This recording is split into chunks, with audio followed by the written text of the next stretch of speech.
cuts permanent. They made them temporary, we'll make them permanent. Small businesses are the heartbeat of our economy. We need to start acting like it. And then when it comes to education, it's not 8th graders in our country are proficient in reading. Only 27% of 8th graders in our country are proficient in math. If we don't do something and do something quick, we're going to be in a world of hurt 10 years from now.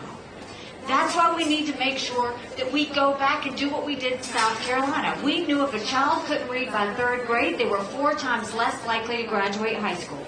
So instead of pushing them forward, we started pulling them back. We made sure we brought in their parents. We did reading remediation, and we set them up for success. We need to do that all over our country. We have got to get our kids reading again.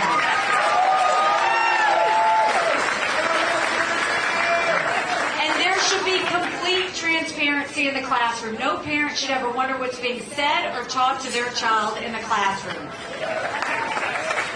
We will have curriculums online for every parent to see, and every parent should be able to decide which school their child goes to. Every child learns differently. Let parents decide the mode of education that they get.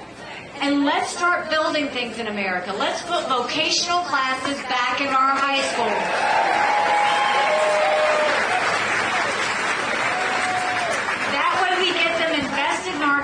Even before they leave. And now is a point of personal privilege to all you strong moms out there and all you girl dads. You know, we love our boys, but we have to raise strong girls. Strong girls become strong women. Strong women become strong leaders. And none of that happens if you have biological boys playing in girls' sports. We've got to cut that out.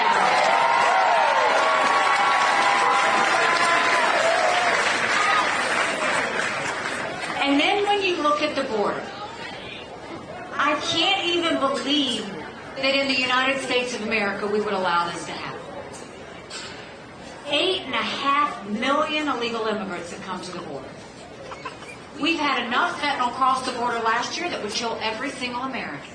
China knows exactly what they're doing when they send it over. Number 1 cause of death for adults 18 to 45, fentanyl. And you look at the lawlessness that's happening, it defies all logic. I've been to the border. I went 400 miles down that border.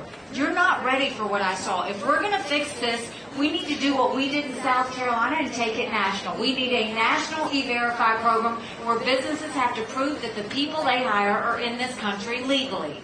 We need to defund sanctuary cities once and for all. No more safe havens in America.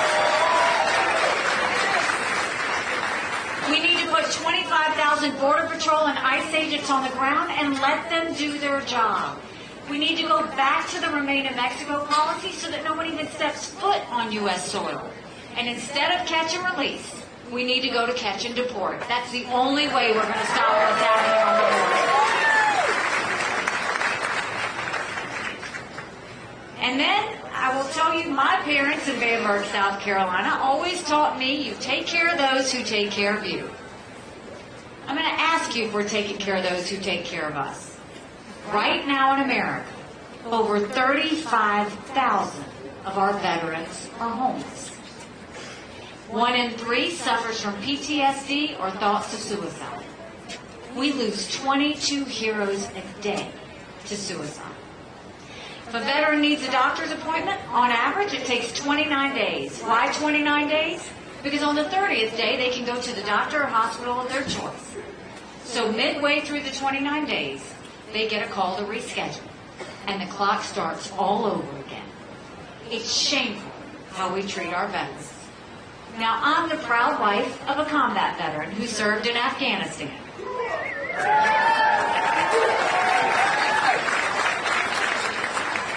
And the day he came home to us was a lot of prayers answered. But that was the easy part. When we got home, life got hard. Michael couldn't hear loud noises. He couldn't be in crowds. Life had passed him by for the year that he was gone, and the transition was tough. we can't just love our men and women when they're gone. We got to love them when they come back home, too.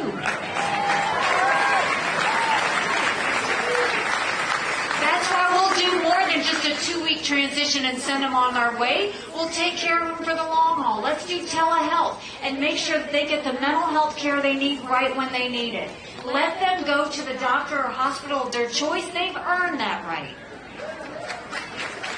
And I think the best way to deal with veterans' health care, I think every member of Congress should have to get their health care from the VA, and you watch how fast that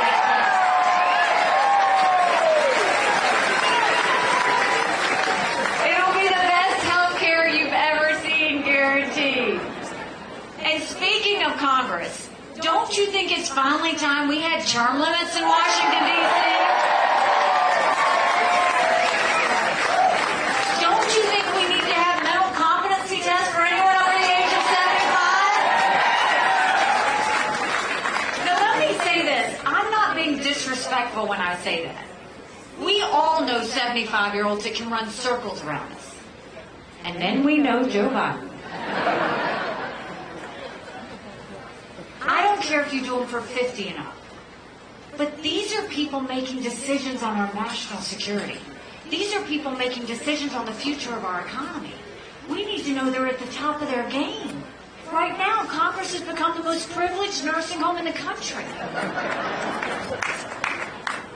We need to make sure that we're getting that right. And so when we do that, that's when things will start to get back on track. And there were 2 things when I was at the United Nations that Russia, China, and Iran never wanted us to have. They never wanted us to have a strong military. And they never wanted us to be energy independent. We won't be energy independent. We'll be energy dominant.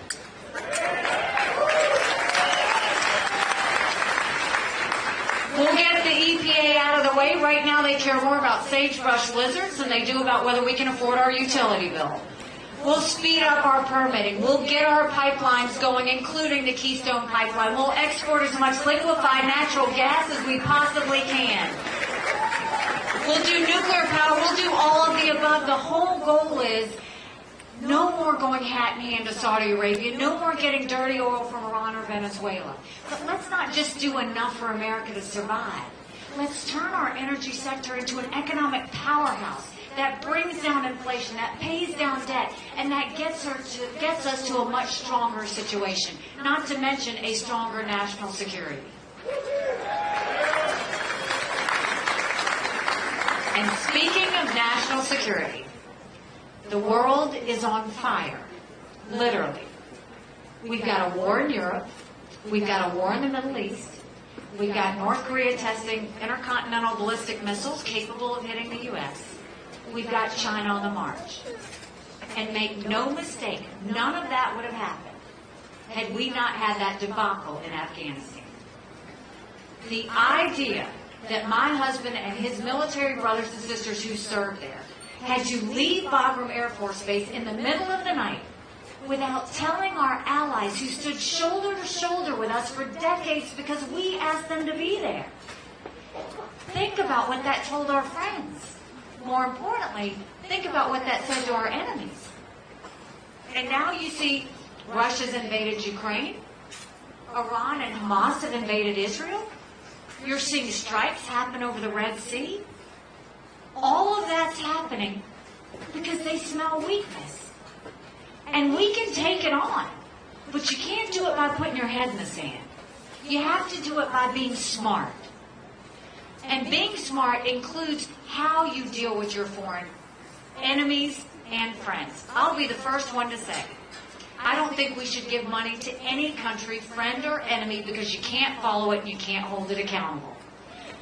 What we do need to do is understand who we're helping. When I left the United Nations, and we moved the embassy from Tel Aviv to Jerusalem, and we were condemned by the entire world, I was happy to take on that fight, but I was mad. And I went to my office and I said, I want you to put a book together. I want you to list all 193 countries. I want the second column to be the percentage of times they voted with the U.S. and against the U.S. And I want the third column to be how much foreign aid we give them. And I took that book and I gave it to President Trump. He lost his mind. He's flipping pages, he's yelling out countries. And I said, look, I'm not saying you give money based on a percentage vote at the UN. But that should be one of the things we look at. Quit trying to buy friends. Quit paying off enemies. Last year we gave $80 billion in foreign aid. Do you know who we gave it to? Iraq, that tried to harbor terrorists that tried to kill our soldiers. We gave it to Zimbabwe, the most anti-American African country there is. We gave money to Belarus, who's holding hands with Russia as they invade Ukraine. We gave money to Cuba, who we named a state sponsor of terrorism. And the one that makes me sick to my stomach, we gave money to China. How weak do we look? When I'm president, we will no longer give money to countries that hate America, period.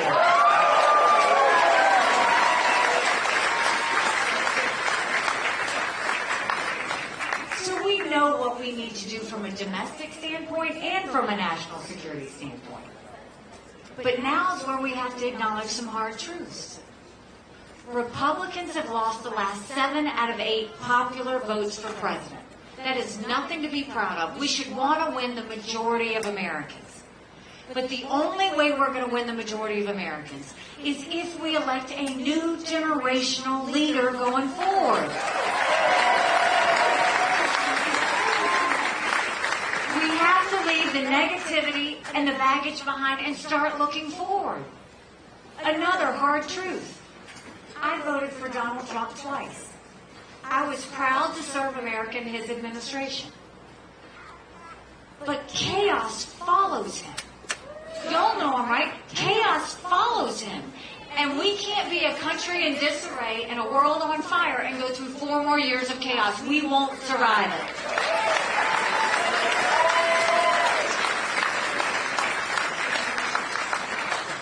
There will be a female president of the United States.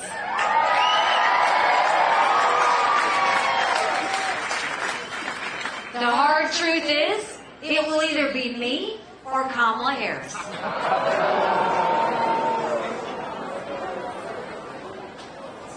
Because the reality is, you look at every general election poll that's out there. Trump and Biden are head-to-head. I saw one yesterday, he was down by 9. Another one, he was down by 7. It would be a nail-biter of election, and think about it. Trump lost in 2018, he lost in 2020, he lost in 2022. How many times do we have to lose before we realize there's something wrong with that picture? Now, I am in every one of those same general election polls. I defeat Biden by up to 17 points. That's bigger than the presidency. That's House, that's Senate, that's governorship, that's school boards. That's getting our country back on track. But think about it. You win with double digits. That's a mandate going into D.C. to stop the wasteful spending and get our economy back on track, to get our kids reading again and go back to the basics in education, to secure our borders with no more excuses, to have law and order back in our cities, and to have a strong America we can all be proud of. Don't you want that?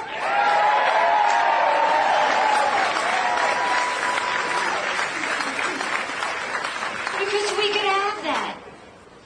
But you got to acknowledge the fact he can't win a general election. So you can vote for him all day long, and he can come out of this primary, but he won't win a general.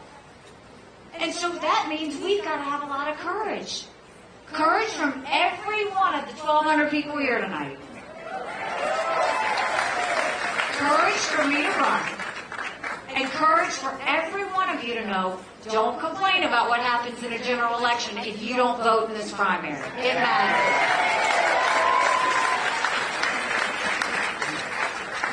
This is the difference between, do we want more of the same or do we want something different? More of the same is not just Joe Biden. More of the same is Donald Trump. Do we actually want to say that we're going to have more of the same when both of these men put us trillions of dollars in debt that our kids are never going to forgive them for? Yes, we had a good economy under Trump, but at what cost? He put us $8 trillion in debt in just 4 years. And then you look, both of them are tied up in investigations, and all they do is talk about themselves. And do we really want to be a country in disarray and a world on fire and have our two candidates be in their 80s? What are we doing? We need somebody that's going to be 8 years disciplined, focused, and ready for the job.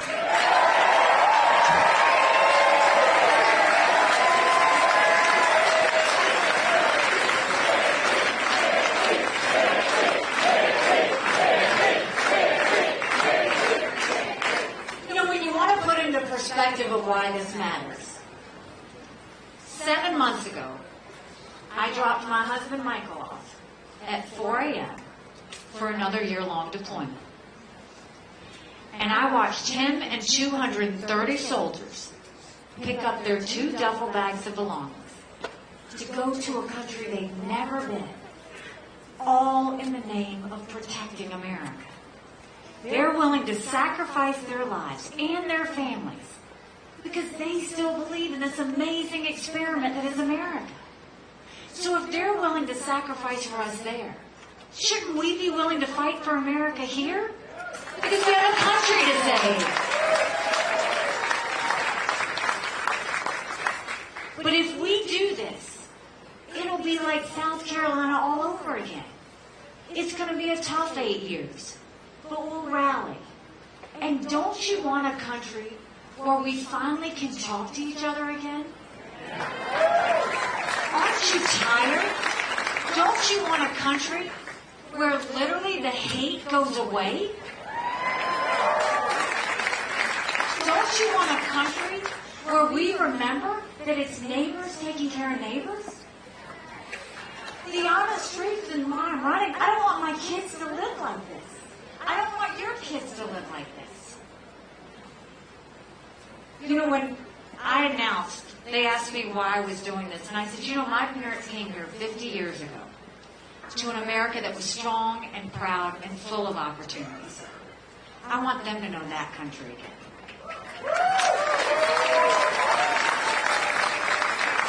I'm doing this for Michael and his military brothers and sisters because they need to know their sacrifice matters. They need to know that we love our country. I'm doing this for my daughter who just got married, and I saw how hard it was for her and her husband to buy a home. The average home buyer in America now is 49 years old. The American dream is leaving them. And I'm doing this for my son who's a senior in college. And I'm tired of watching him write papers of things he doesn't believe in just to get an A. That's not us. That's not America. And for the first time, 81% of Americans don't think their kids are going to have as good of a life as we did. We can't be okay with that. I'm not okay with that. But I'll promise you this. If you will go and tell everybody you know that they need to vote in this primary, take a yard sign, take 5 people to the polls. The early vote starts February 12th. Make sure you get everybody else to go to the polls too. Don't assume they know where to go or how to get there. But if you do that, I promise you, I will spend every single day trying to prove to you that you made a good decision. Let's do this. Thank you very much.